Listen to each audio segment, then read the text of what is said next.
Welcome back to One Piece Anime Review, episode 180.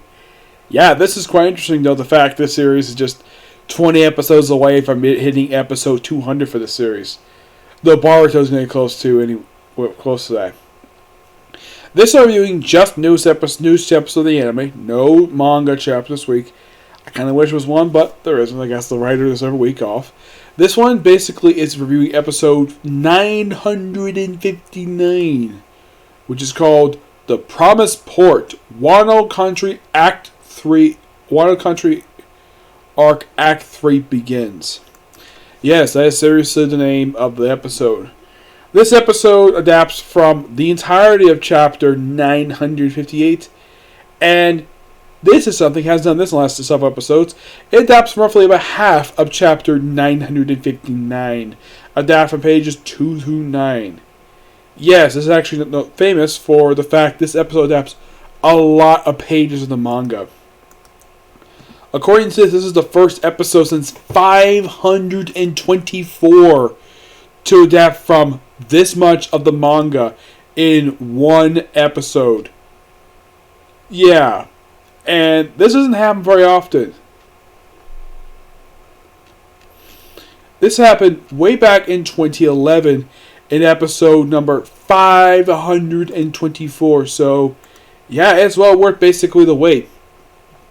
This input is the start of Act 3, where you have basically Kinemon and his group arriving at the port. This is, of course, after the episode starts off with a bit of a flashback where you see Gold Roger along with the doctor from Reverse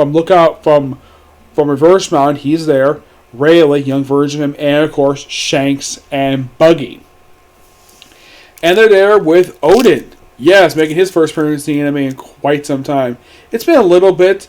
We see him briefly in this flashback. He's drinking some sake, celebrating with the crew for something. Of course, he thanks them for joining the crew. So we should thank you for joining us. And we see him talking to Rayleigh. And of course, we have, Shanks and Buggy trying to suck up to him. Basically, if I help out, like, nah, my family will handle it when it comes to Wano. And even he's curious, though, why in the world that Wano became a closed country. Because that was before his family took over the country. Which is kind of a recurring, let's just say, it's a plot thread that's not been answered yet. Why is Wano a closed country for? It makes no sense. And we cut to present day. We have to keep flashing back and forth in this episode. Which is kind of weird. I would have thought, though, the presents of chronologically. Nope, not this episode. No, we have to keep flashing back and forth for some reason. Where we see that Kinemon is going to arrive at the port and no ships. Anybody curious, though? Is it explained in the manga? Well, not yet. Not for a few chapters. Actually, not for a long freaking period of time. Where basically, of course, this port, it's raining there. And because each area of Wano basically is like a different season, Kinemon basically is so desperate, he tries to take a small boat that just happens to be nearby. And that's where his bid ends. Indicating what happens with the Straw Hats. Well, Luffy, of course, puts on his armor. Him, Brook, and Chopper basically show it off. Rabbit refers to his cute bugs. And, of course, Chopper and Brook take a bit of offense, which I thought was so hilarious.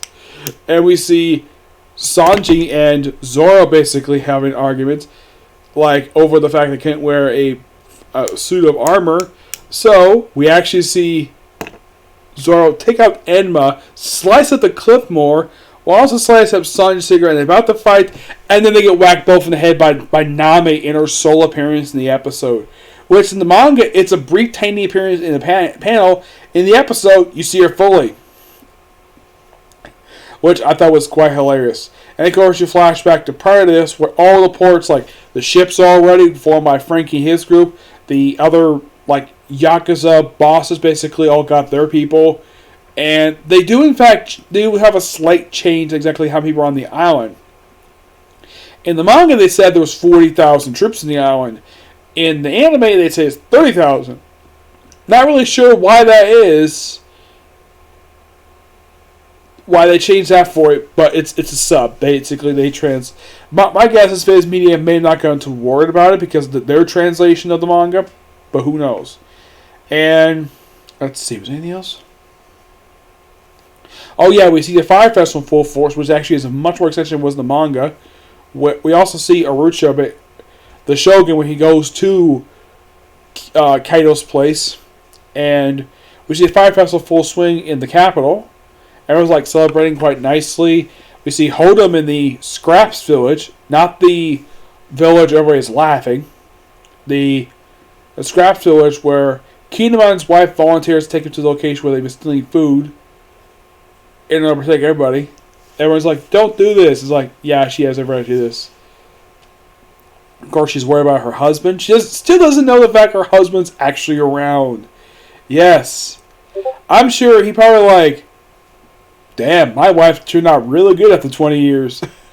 That would be quite something, to say the least, when he finally meets up with her. And Luffy, of course, basically is wondering where Jinbei is.